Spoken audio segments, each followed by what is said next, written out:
All right, let's see what this guy's up to. Brittletooth, the Child Snatcher.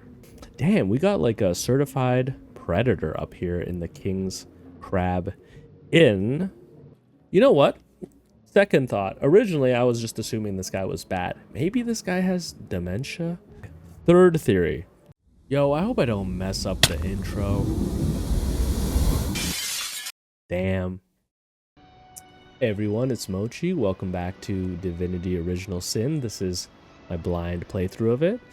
And before I hop into the game, I just wanted to say I've noticed like an uptick in subscribers, and I probably said this a million times already, but you know, if you're checking out this video, I appreciate it because I think of all of the times that YouTube has like suggested a small content creator on like my For You, and I know that it's like very rare that you actually click on a video when it has like 10 views. So I just want to say, you know, even if you're just checking this video for 30 seconds, thank you. I appreciate it. And without further ado, we're going to hop right back into Divinity. So what happened in our last episode? Well, you know, we finished up our conversation with the Weaver of Time and Zigzag. I don't remember if that was her official title, but that's how it's stored up in my brain.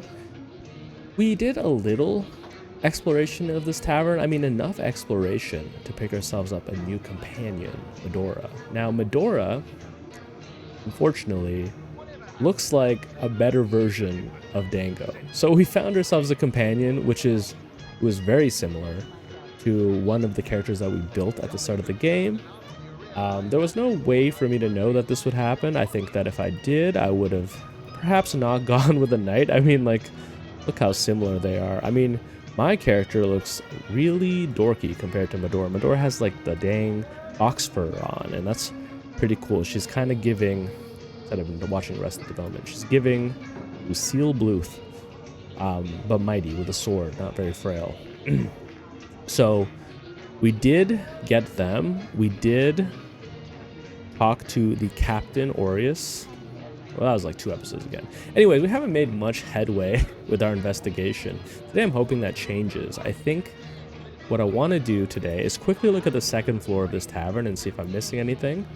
And also go talk to the person at the morgue, because whoever buried Councilor Jake didn't actually bury his body. We found out that they buried a lamb or a sheep.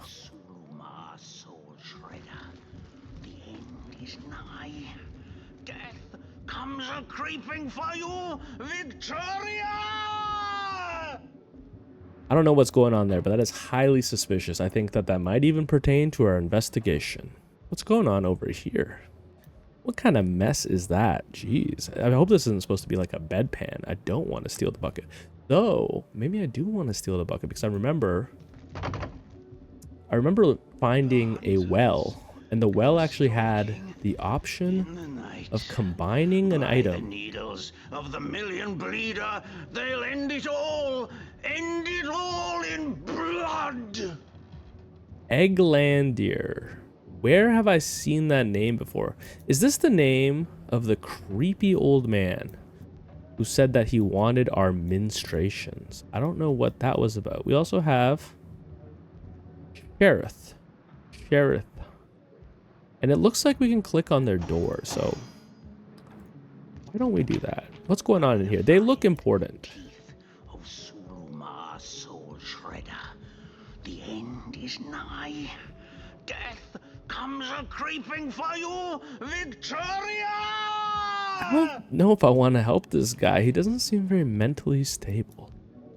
All right. What's going on in here, Sheriff?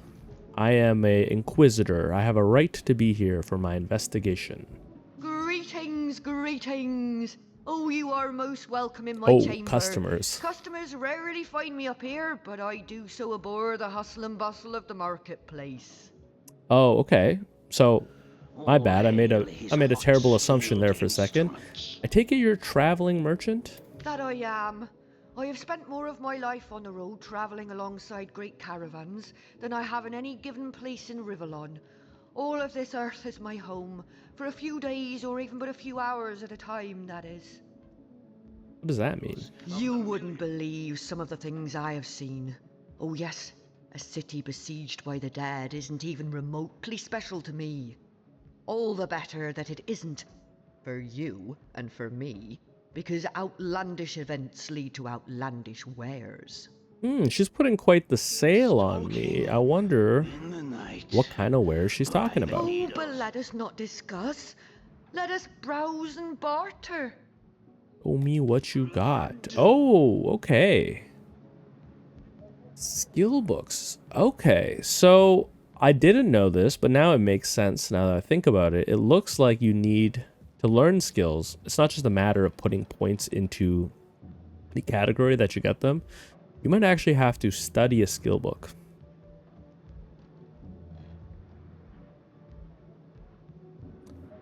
Scoundrel and witchcraft skills specifically is what this person sells.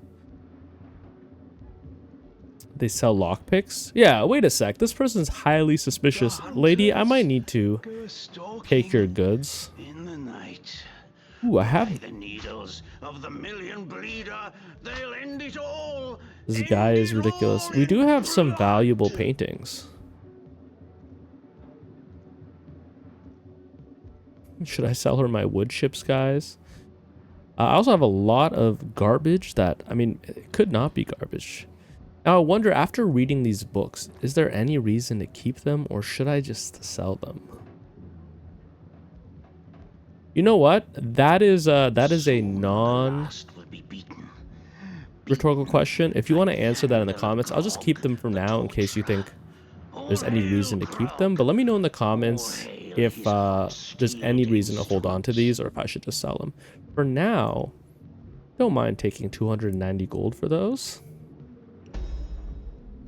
And you know what? I think we have enough money to buy a skill book, but it feels a little bit too early. I feel like I need to see if there's more companions that we meet that we can choose from and maybe come up with a plan. It seems like a large amount of gold to spend on a whim, you know?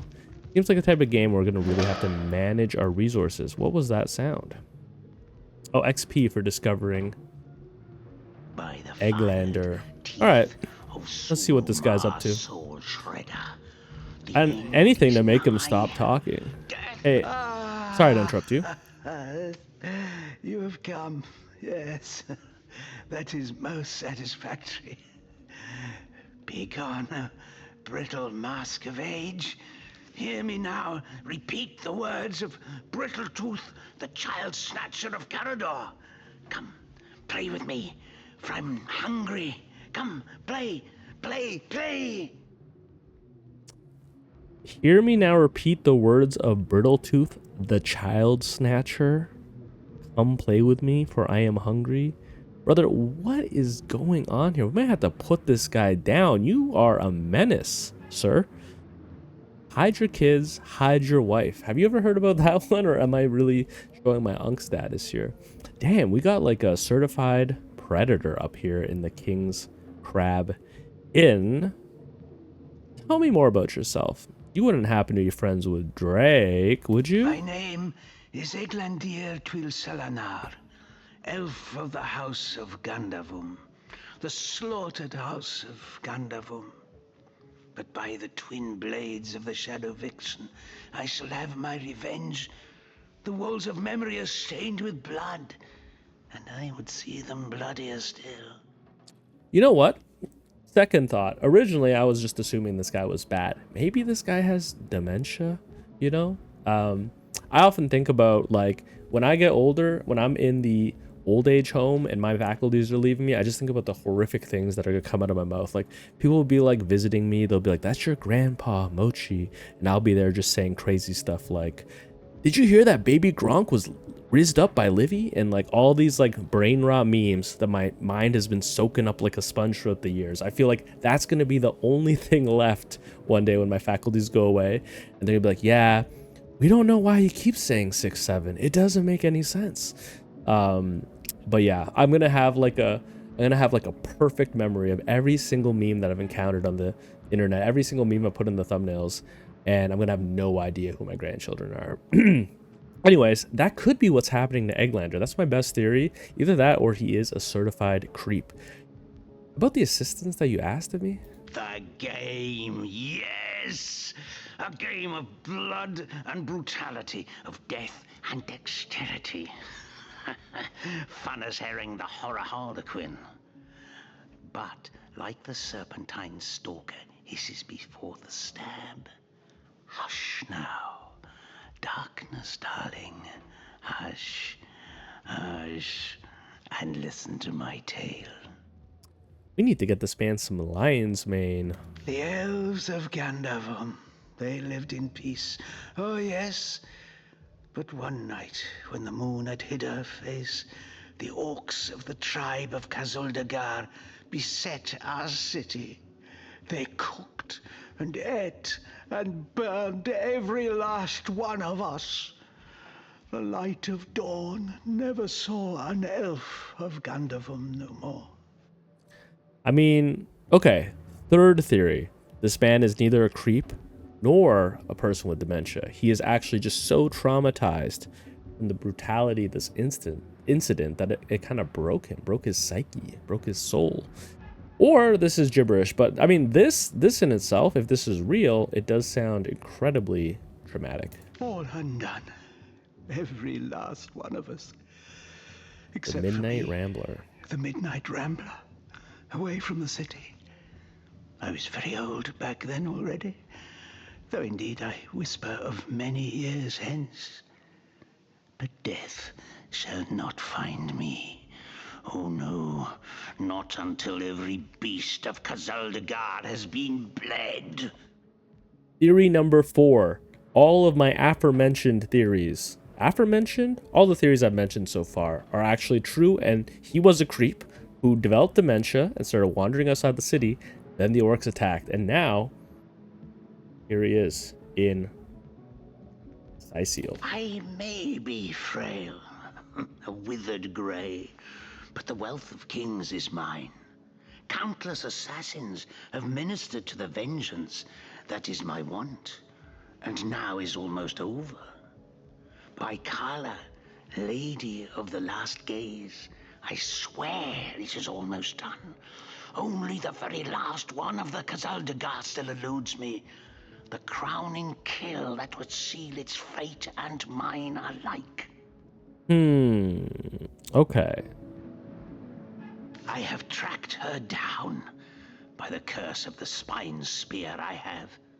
She does not know her ill-shapen sun is setting fast.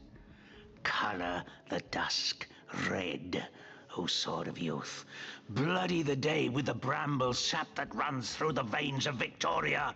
Bring me the amulet that clings to her flesh, soon to fade. And yours shall be the bounty of vindication. Mine shall be its sanguine satisfaction after long, long last. I can't even lie, I like the way this guy talks. I wish that I had this level of poeticism in my speech. Oftentimes I feel like I'm trying to add like entertainment value to the way I talk, especially not even just on YouTube. Like when I was a barista, I feel like I was always going for the most like you know when you're writing an essay and you got to meet the word count.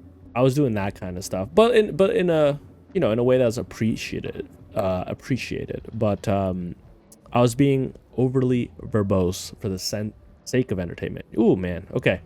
The second I try to be wordy, I just start stuttering. It's like everybody with social anxiety's worst nightmare. It's like the second you're on the stage and you're being recorded and you're like, oh, let me just show off how witty and wordy I am. All of a sudden I'm like stuttering and I'm like, I can't get the sentence out. Oh goodness. Anyways, okay. Back to Eglandaer. So he wants me to kill a female orc. I don't really trust like that. There's a chance that this guy is completely like off his meds and this is like an innocent orc. I don't know if in this world there are like innocent orcs or if orcs are just like considered an evil species like they are in D&D. Or like the way that kobolds would be in D&D. But look, I'll always take a side quest. I don't know if I'll kill her. Victoria. She is the one whose heart must be held in hand.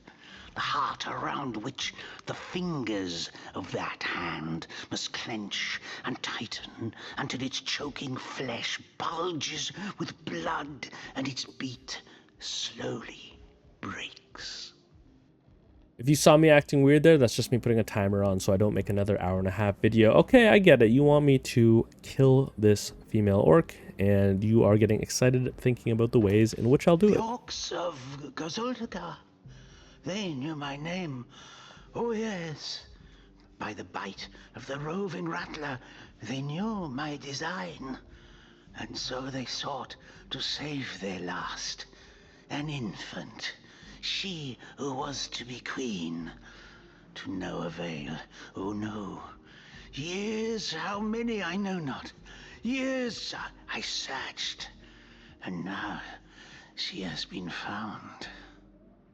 This tale is getting more and more far-fetched. Her name is that of a woman, her employment that of a civilized being. But by the fork of Barbara Man-Eater, she is nothing but an orc, a cyst of nature, one of a misbegotten litter dragged into life from the tumoured womb of a filthy, coarse-haired beast that was humped like a dog in the darkness of a stinking hollow. Okay. Victoria, librarian, daughter, adopted child of Cecil, Mayor of Sicile. There is bloodlust in you. I can feel it. Let it out. Set it free. Undo the last of the Kazuldagar. By the breasts of Sishara Goatsucker, give me my revenge! Well, originally when I encountered this guy and he asked me to come meet him at the inn, I thought he was going to ask for something unsavory, like rubbing his feet. But I do think slaying the child of your enemy just for the sins of their father is probably a little bit more unsavory than that. All right. Mochi, what do you think? That was quite the radical change we witnessed. I never would have thought that the benign old man we met outside would turn out to be a vengeance-driven aficionado of assassins. He has been driven to madness by grief, I think. But I understand his urge to see every last one of the orc tribe dead. No. He is as much a savage as those orcs. And how is Victoria guilty of her tribe's crime if she was just a babe at the time? He is as much a savage as those orcs. And how is Victoria guilty of her tribe's crime if she was but a babe at the time? Look, Mochi is an independent rogue who don't take no BS.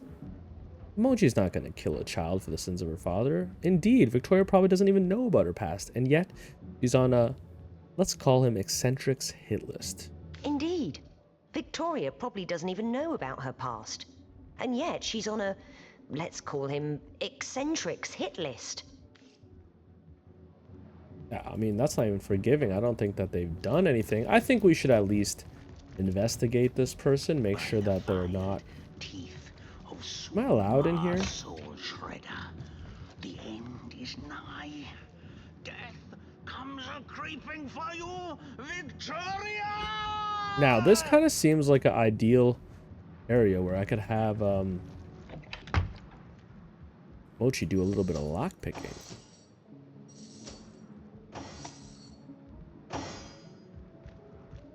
And I feel like Dango's here at the door. Now, I don't have lockpicks, so that won't be happening. Never mind. We could go... We could buy some. I mean, it probably doesn't hurt just to have a couple. I mean, we might need them on a quest. Robbing the inn, probably not the most... To see you return. You are not the quickly highest becoming my priority. favorite customer. Oh, I could buy all 10. I can buy all 10. Needles of the million breeder, they'll end it You know what? all. End it all in blood. But you know, a lockpick feels like something you're gonna find a decent amount of. So let's just buy... I'm just happy buying 4 for now. I'm gonna be frugal, just in case. I bought 6. Well, you know, 6 and 4, they're not so different. In the night. They're similar. They're only 2 numbers away from each other. They're basically brother, sister, cousin. If anyone has ever thought of a number like that. Let's head over to the morgue. Okay, so I will say this. I love that our quest log is this full and juicy, and it feels like there's just so many directions we can go, which is something that can feel overwhelming in a game. When I'm recording for YouTube, I don't get the sense of being overwhelmed because I'm able to just kind of think like one step at a time. But, you know, I think we'll continue with our murder investigation just a little bit longer. I do imagine, right? This is where we're at. I can already see quest markers. Well, okay, these are in the city, but the city does not seem that large. I imagine that there's probably, just like in Baldur's Gate, there's probably a whole bunch of wildland, the Watcher statues, the orcs, a whole bunch of stuff to explore. So I imagine if we just pursue the main plot line, that it will eventually take us there. Why is everyone blue?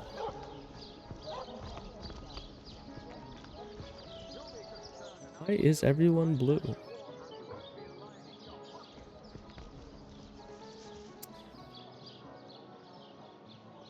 That's a great question. I could write a pop song about that. About a blue world where everyone was blue. Okay, it looks like nobody's home. Maybe someone's upstairs, but I mean, if no one's down here, does it hurt to just have a little look around? The corpse condiment. The word just evaporated from my brain. The corpse compendium, what I meant to say. Now, let me read this real quick. The second life, death, rites, and rituals. This is a little scary because time doesn't pause in the game when I'm reading. Among the Seven Races, Volume 1, Imps and Orcs by Temran Gusk. Chapter 1, Imps. You know what? I'm getting a little nervous. I'm actually going to send someone upstairs. Just in case the mortician is upstairs and is intending to like walk down at any moment, I think I'd rather get into a conversation with them so that Mochi can read that book. What's the bad news? More orcs rampaging through the docks? Or have those infernal statues sent another soul flying to his death? Oh, I'm so excited to meet those statues. Guys, what would you wish for? I think if I met the statues, I would wish for 1 million subs. No, I wouldn't do that. That's crazy. I think if I met the statues, I would wish for like, just like a stable source of income that matches like just my cost of living. Nothing too fancy, you know, just enough to get by, pay bills and all that. But I wonder how the Watcher statues would twist that. Maybe that money would be like stolen and then one day the IRS would come for me. Or maybe my cost of living would decline because I would die or be put into a coma or something. Who knows, man? You can't trust any other... Oh no, I did not mean to do that. I did not mean to do that. And on Bear Door, of all people, is there a way that I can... Is there a way that I can place this back into the world? Oh my gosh. It's like a perfect crime. Can't tell that a thing happened at all. Let's try that again. Let's read this. Chapter 1, Imps. In all cases, the disposal or preservation of imp corpses is left to the discretion of their masters. Typically, imps are slightly burned with the evening's refuse or buried alongside the dead pets of the master they served. In rare cases, especially obedient or well-loved imps will be given traditional death rites according to the imp master's race. In the case of embalming, imps pose no special problems. In fact, they require rather less formaldehyde than a typical man, elf, or dwarf. That makes sense, they're probably smaller in stature. Chapter 2, Orcs. Though their practices may appear savage to the untrained eye, death inspires a complex and sometimes beautiful aspect of orcish culture. Now this is kind of nice because we just met a man who was rambling about orcs being these savages, and also all we know about orcs is that they are storming the beach and attacking this town. But a little bit of lore on orcs could actually probably help widen my cultural understanding of them and my mindset about them. I don't want to think of them as just like a default evil race if they're not in this game, if they're like how they are in Skyrim or Elder Scrolls, I should say. According to the common Orcish religion, Amun-Hor, that's like the kind of name that you give when you're prank calling a restaurant. I'm looking for Amun-Hor. Guy on the phone's like, Amun-Hor, Amun-Hor. You know what I'm talking about? Sorry. No offense if you're Orcish and religious. I'm not trying to make light of your faith. According to the common Orcish religion, Amun-Hor, the All-Mother receives the souls of the dead. Thus, death is typically celebrated, not mourned. The dead's corpse is buried immediately, and beautiful totems or other relics are erected atop the grave. These are meant to please the All-Mother when she comes for the spirit of the dead. Next, tribe members, from toddlers to elders, the queen included, form a great ring, and each relate a cherished memory of the deceased. Thus, the life and the passing of the deceased are recalled with joy. Now, this is interesting. When they say the queen, I wonder if the queen is a title that exists in each tribe, or if they mean like the one central queen. Who knows? I mean, you probably know, but I'll find out soon enough. Thus, the life and the passing of the deceased are recalled with joy, and of the deceased are recalled with... Oh, it just repeats itself. Recalled with joy and excitement. However, if any are caught mourning the dead, in word or by tears, the punishment is death. For surely any who would mourn the passing of a soul of the All-Mother is a traitor and a disbeliever. That's interesting. It's like their culture tries to enforce the belief of the All-Mother. It's not enough to believe in it.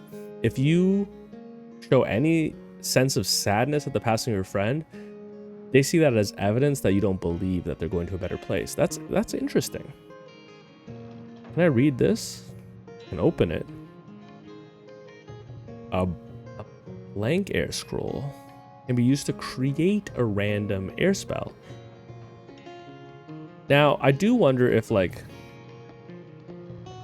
if I steal this, am I going to get caught later by a guard who goes through my belongings and basically charges me for, like, the sum total of everything that I've stolen?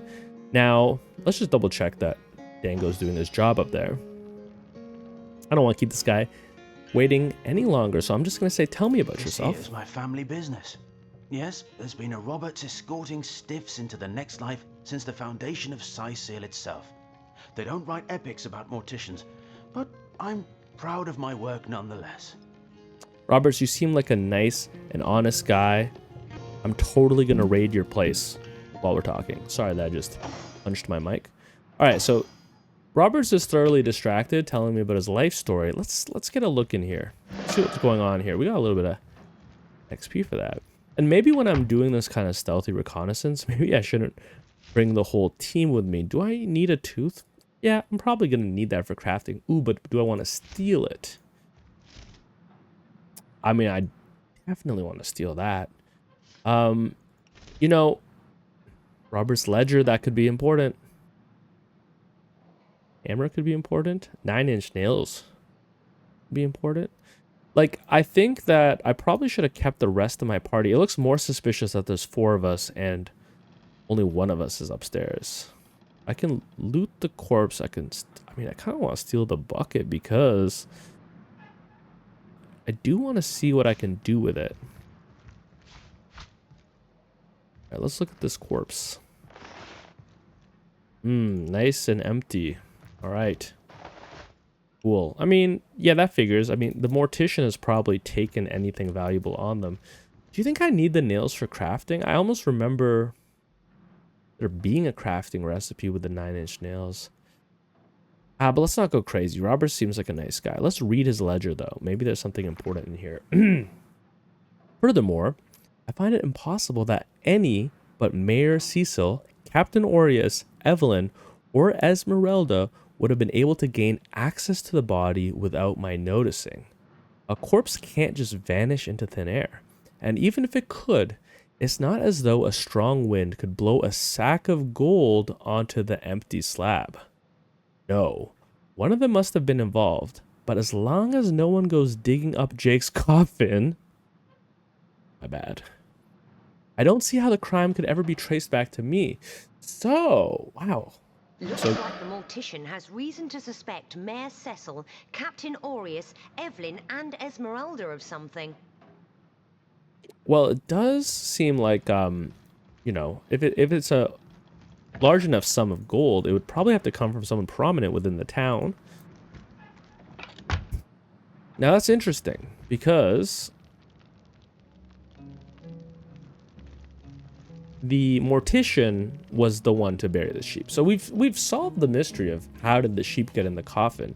This is not a David Blaine magic trick. There's a completely rational explanation, but and we can understand why Roberts took the bribe. I mean, he's not probably equipped to go solve who took it. It's not like he gave them permission to do so. It just happened, and he happened to find a bag of gold, and he probably said, you know what? Best case scenario, no one ever finds out. I just get this gold. It's not a big deal. But I wouldn't suspect Roberts at all. He's just a working class man making the best of a strange situation. Now I wonder, because I'm not familiar with the mechanics of this game. I wonder if Dango knows this now that the rest of the party figured it out, or if he wouldn't be able to, like if he technically doesn't know this happened. Anyways, what can you tell me about Jake's murder? Sad story, that. Though if I'm speaking plainly, the sentimental aspect of it all doesn't make much of an impression on an undertaker. Especially not these days, with so many laid low by the orcs and such like. I guess, yeah, when you see so many casualties of war, you probably go a little bit numb. I just concern myself with giving the remains a respectable exit from life. We set him to rest in the northern graveyard. Perhaps he can finally get a little peace. It's funny you say that. It's funny you say that, Roberts, because I actually exhumed his corpse. So you could say that he's not getting peace right now. In fact, he was never there to begin with. About Jake's body. How do you... Ah, the ledger, is it? Fool was I to leave it in the open. Or perhaps I even looked forward to being found out. Well, as you know, I have my suspects in the matter. What would you like to know? Okay, so that's interesting. Yeah, it seems that the actions that my party did while Dango was in conversation automatically updated. It also seems that there wasn't a way for us to hide the fact that we went through his belongings. I mean, we actually knew because we dug up his body. I wonder if that's just a sequencing thing with the game. Like, I wonder if I didn't open the ledger, if I still would have been able to ask him that question, but this time admit to him. I mean, maybe it's better that he knows that we didn't actually dig up the corpse. It's better for him to think that we just read the ledger. But we can ask him why he suspects each of the parties. So let's just go down the list. Why do you suspect Mayor Cecil? Plenty of us shopkeepers entrust the mayor with the spare keys to our businesses, you know. And he's the only person in town with a second copy of the key to the mortuary. Oh, I love a good mystery. Okay, the only person with a second key. Now, that doesn't make him guilty. But it does give him the means to do this. But it also means that if somebody else knew this and they got those keys, that they would also have the means, and it would look really bad on him. He could have used it to sidle in without a peep, if he were so inclined. Why do you suspect Captain Aureus? Aureus himself paid me a visit the night the body was delivered. Came rapping at my door in the frosty morning before the sun had even started peeping, and told me to tell him, and only him, if I noticed anything strange or suspicious about the remains.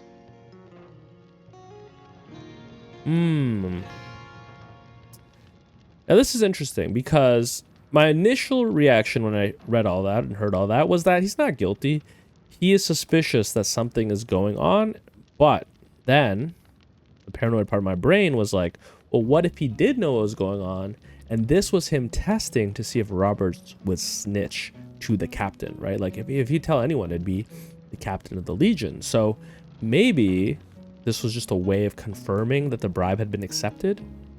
There's also the chance that it's not one guilty party, that it's multiple guilty parties that are working in cahoots. There's a chance that maybe Aureus is not the one who took the body, but that Aureus was confirming for the person who took the body that Roberts was in fact not going to snitch. Can't see why he'd bothered to go through all that trouble, unless he knew something the rest of us don't. let me take this even further. He said that he visited him at like an off hour, at an unusual time. Like, I think he said early in the morning. Now, if he knew what had happened and was going to check the loyalty of Roberts, if Roberts did tell him what happened, maybe he was planning to whack him. You know what I mean? So, once again, now that kind of behavior also makes me think that he's not the person. I'm stretching. I'm making up a whole lot of scenarios. I'm creating this whole backstory for what's happening. But I will say this, like, if he was the one who left the bribe, it makes me think that he's not the kind of guy who would have wanted to whack Roberts in the first place, right? He was trying to, they were handling that with diplomacy. Now, if Aureus came to make sure that Roberts was going through with the bribe, he really might just be like a pawn of something else. I don't know. And you know what? Aureus was very unwelcoming to us. And he made it sound like he just doesn't like source hunters because of our religion or our institution that we're part of. But that could also just be a reaction to the fact that we're investigating this murder. It doesn't make him guilty. But this is, you know, I got my detective hat on right now. Now tell me, why do you suspect Evelyn? I know it sounds strange suspecting the doctor's apprentice of something so ghoulish as this, but there's few in this city could manage to transport a corpse without raising eyebrows.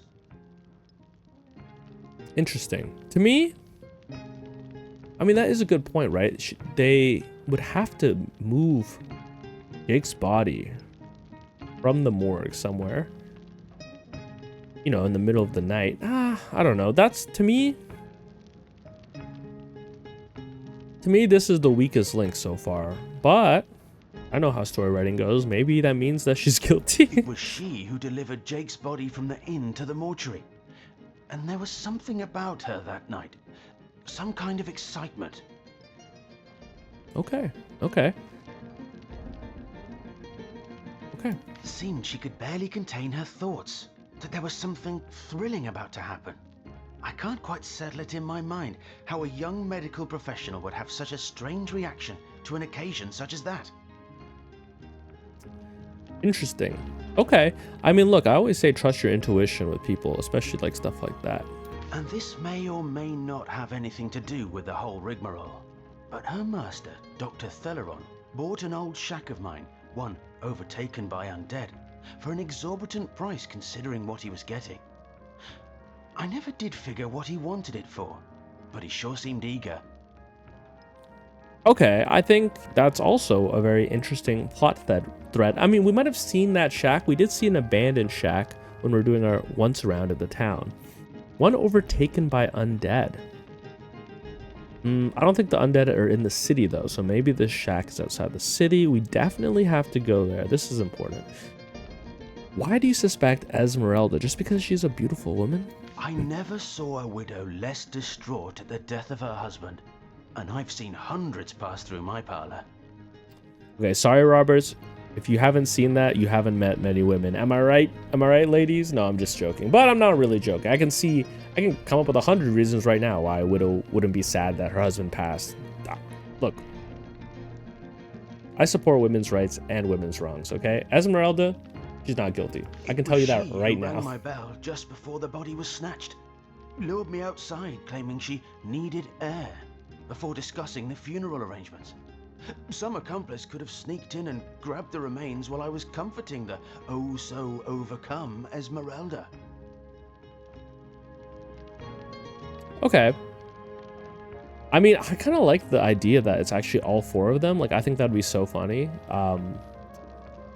But I also feel like maybe that's me being a little bit, like, intellectually lazy and just, you know, he's telling me all of his theories and I'm here as an investigator. And I'm like, yeah, that makes sense. Yeah, okay. Yeah, I think they're all guilty. No, I need to do a little bit more investigating. But I don't know. I kind of like the idea of it being almost like a heist. Like, it's a bunch of characters that you wouldn't think are working together, but they're actually working together on this one thing. But yeah, I'll have to get to know each of those characters a lot better.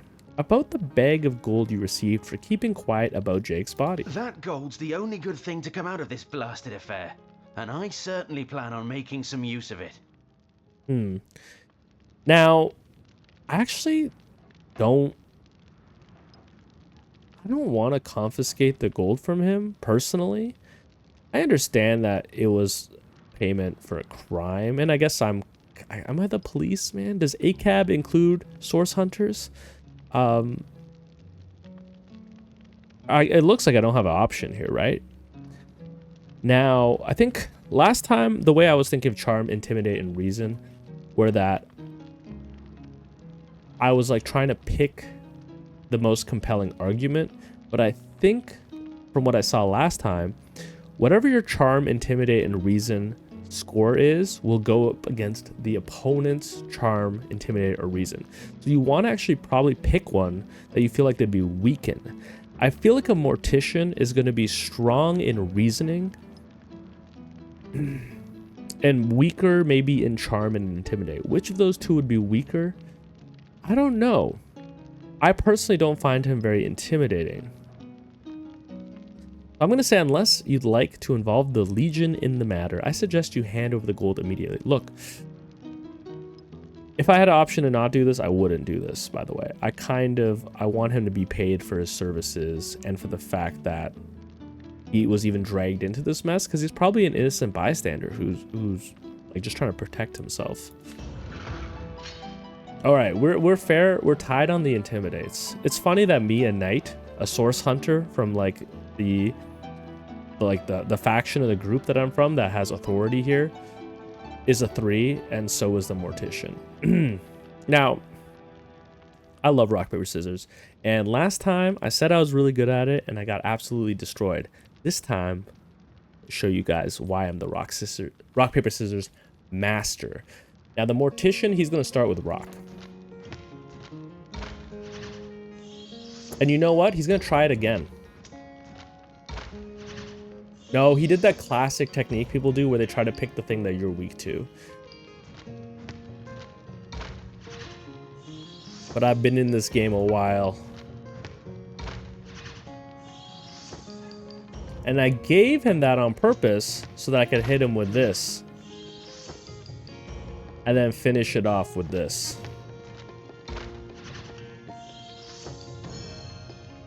I'm either really good at rock, paper, scissors or really good at bullshitting. Look, there's no need for all that. Take the gold then, and we'll call the rest even, okay? I'm sorry. Look, I didn't mean to rob you like that. Man is nervous as a squirrel. I'm certain he's hiding something. She said it, not me. I feel like he just told us everything. You guys think he's hiding something else? Let me talk to him one more time. So, what's the bad news? More orcs rampaging through the docks? Or have those infernal statues sent another soul flying to his death? Let's see what he has to trade. Alright, 9-inch nails, hammer. I'm pretty sure I saw all this stuff downstairs. How much gold did I even get from him? I feel like I was... Oh, and you know what? I had spent like 500 gold, so I think I actually just got like 600 gold or something like that. Is this... Am I allowed in here? Am I allowed to just take this identifying glass? Probably not. This is your room. Wait, did he just go downstairs? Wow, I'm glad I distracted him earlier with the convo. I kind of want this identifying glass.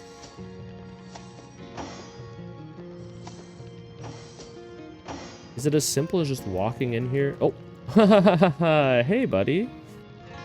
Hey, buddy. Now, I want to test one thing, which is I want to see what the line of sight is like. What's the bad news? Because here I am, right? He's talking to Dango. Statues sent another soul flying to his death. I'm gonna quick save here because I don't want to mess up my run just by learning something. But if I sneak, yeah. Is it LOS based, like line of sight based? Can I just come in here and pick up this identifying glass? This feels very exploitable. Ooh, now the mortician's chest. If he was hiding something, I feel like it'd be in there. Let me check his closet real quick.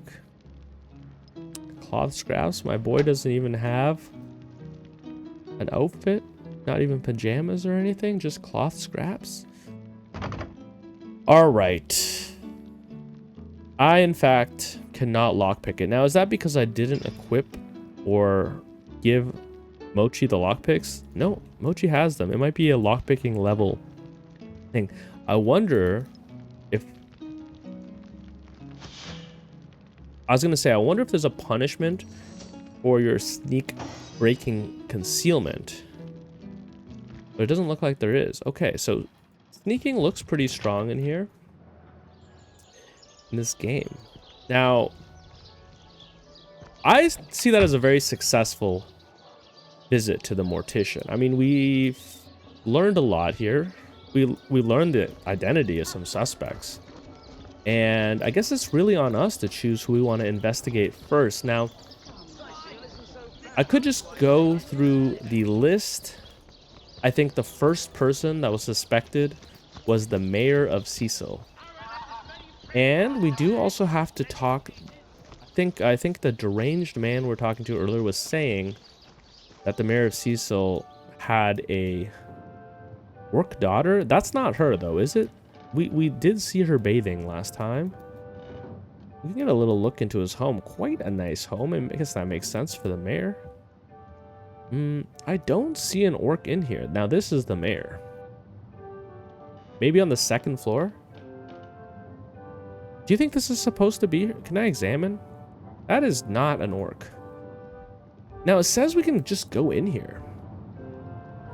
I'm gonna keep Mochi off of our main roster just in case any covert activities have to go down. But for some reason we could just walk into here. And you know, the game teleported us into this room to meet this lady, so I imagine she's significant. Once again, I'm not trying to save scum here. I'm gonna really try to only reload if I do something that I feel like breaks the run. And this is my first time playing this game, and this is my first time playing it on tactician difficulty. So I don't really want to do the frustrating task of like destroying a run and restarting over and over again. So that's why I'm save scumming. It's really for you guys. Let's talk to Cecilia. Oh, fancy that. A source hunter barging in when the lady of the house is fully dressed. Who could have fathomed such a thing? Okay, you got jokes, huh? All right. Look, fair. Honestly, we did kind of, you know, what happened to you was a complete violation, and I'm sorry for that. Now, we did steal a bucket. I think the bucket is on Mochi, and I do want to see what happens when we use it. Why did I transfer it over to Dango? I don't know. I just felt like, you know, he's kind of the leader, in my opinion, because he's a knight. We have this unique antique cloth shoes. We need a lore master to identify the glass. Now, okay, I'll look at that in a second. Let's start off with the bucket. Let's start with the bucket. Now, there it is. This has to do something, right? Oh, we have a bucket of water now. Yeah, okay, that makes a lot of sense. That is probably, I don't know why I was expecting like some kind of secret, or like, you know, maybe someone dropped the heater down the well to conceal it. I was expecting like some piece of evidence to come up. A bucket of water makes a lot of sense. I can't even be mad about that. Now, okay, do I have a companion that has the lore master ability? Also, wait a sec, you got way more skills than me. Is there a way I can retire Dango and Medora becomes the leader? What is this? Whirlwind. Perform a whirlwind attack hitting enemies around you for 42 to 53 slashing damage in a radius of 4 meters. Wow, that seems very good. Helping hand. Help a knockdown ally back up. I mean, that seems incredibly situational, and you think, you know, I think I'll just avoid being knocked down. That's all standard. I guess maybe these are some of the level 2 man-at-arms skills that they have access to. Now, does someone have lore master? Would that be under skills or craftsmanship? Okay, Medora doesn't, but Bear Door has a 2. Okay. Sorry guys, I'm checking this out. I think maybe if there's a lot of kind of inventory management later and item stuff, I could always do it in a separate video, but for now, who has my magnifying glasses? Let's just see what happens when we use this. So we have these lucky antique cloth shoes of long distances. They give you lucky charm and movement. Now, what was lucky charm again? helps you find extra treasure and improves your offense rating. An offense rating is your chance of hitting an enemy. Okay. Interesting. I wonder if this is just 82% chance and a 16% chance to evade. This is a non-rhetorical question. If you know the answer to this and you're watching this, let me know.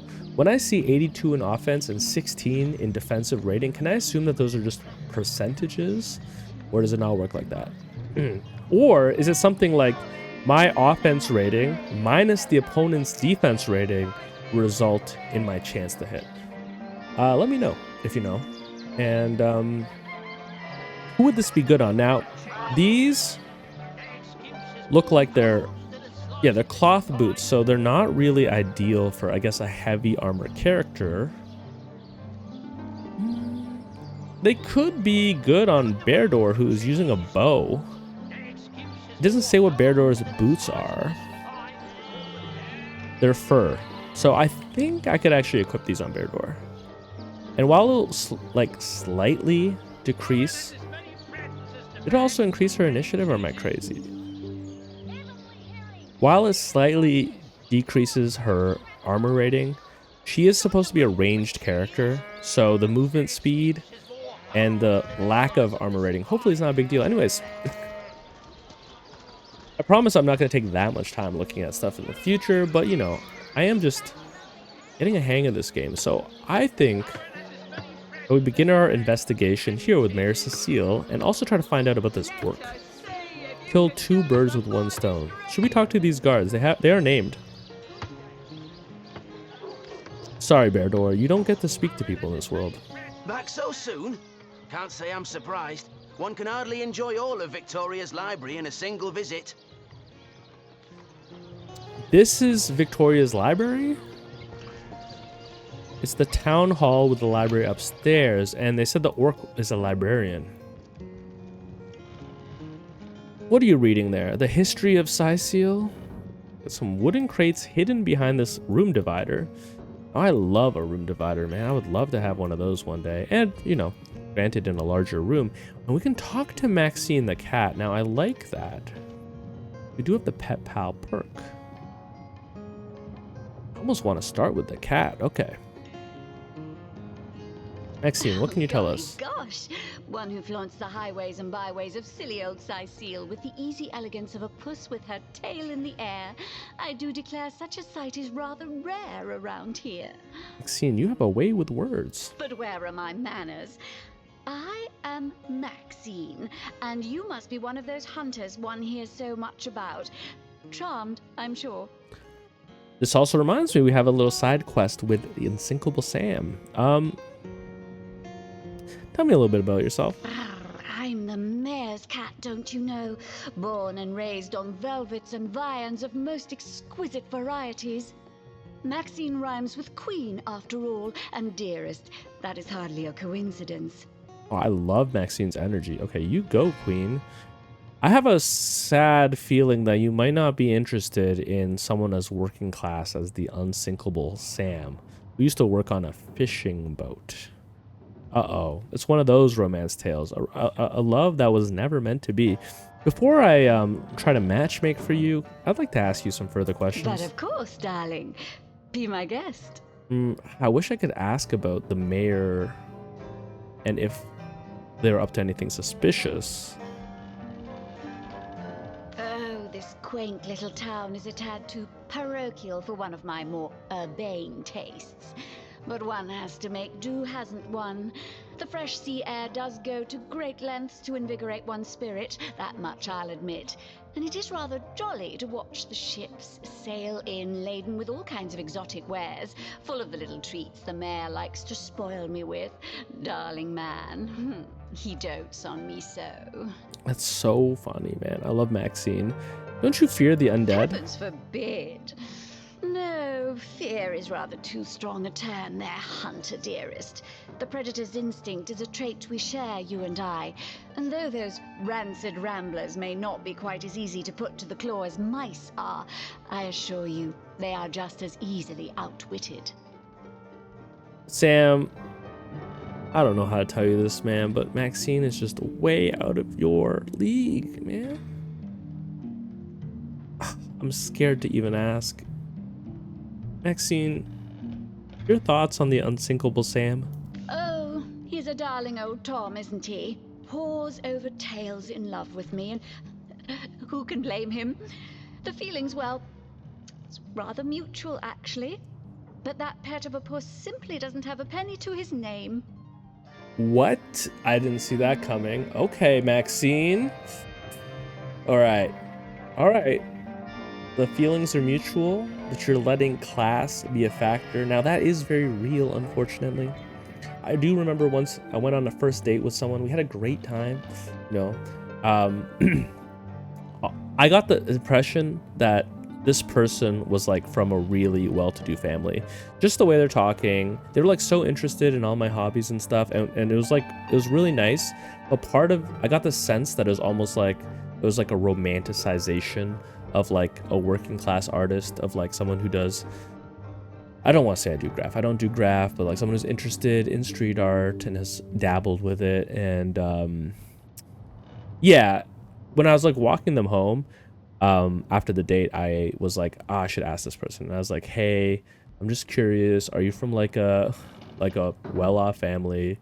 Then she was like, yeah, like my family is rich and we're from Dubai, but like I don't see class at all. Like, I don't know why that would be a factor. Like, I don't see class when I look at people. And I was like, yeah, hun, that is a privilege of wealthy people. Like, you don't see the class because it doesn't affect you. Me, it's like painfully obvious. And Maxine here, well, she sees it too. So, it might not work out between Sam and Maxine, but I'll see what I can do. At the risk of sounding as shallow as a spaniel, I can't but admit my love does not come unconditionally. What if we were to have kittens, he and I? They'd jolly well starve, wouldn't they? With an alley cat for a papa? Wait, Maxine, do you even work? Aren't you just the pet of the mayor? Like, you don't have a source of income. You're kind of just a nepo baby. Don't get ahead of yourself, okay? At least Sam. Look, Sam's hustled on these streets and he's brought his own food home. You just have it served up on a silver platter. If anything, if you were put into the wild, you would be the one woefully unprepared and Sam would be the one taking care of you.